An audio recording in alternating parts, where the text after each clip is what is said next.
Bonjour Mélo, j'espère que vous allez bien et bienvenue dans la chaîne Vestige.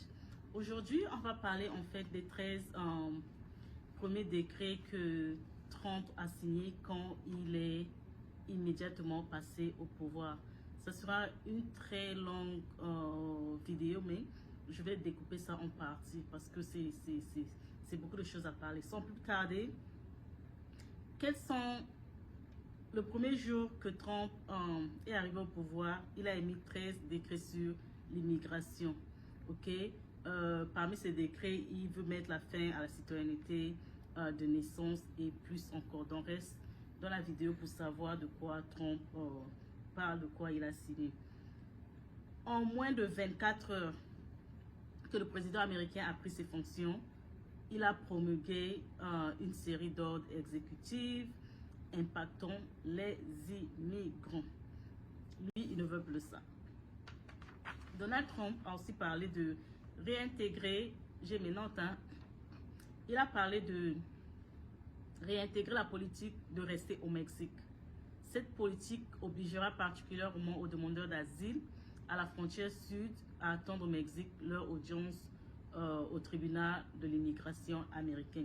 Ça aussi, c'est juste une façon de ne plus faire entrer les gens parce que la procédure d'asile, là, d'abord, ça dure.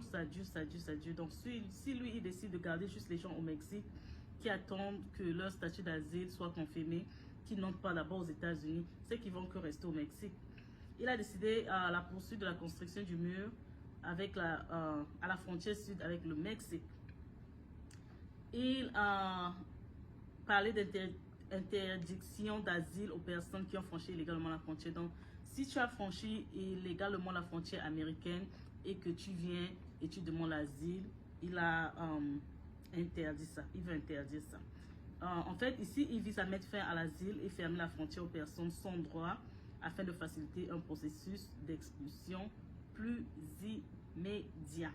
Il veut étendre les opérations d'expulsion des étrangers ayant un casier judiciaire. Donc, éviter les casiers judiciaires, éviter d'être des criminels, éviter d'immigrer dans un pays, n'importe quel pays.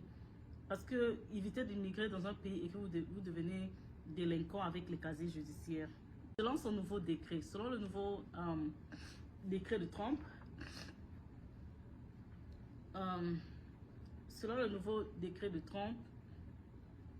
il dit quoi?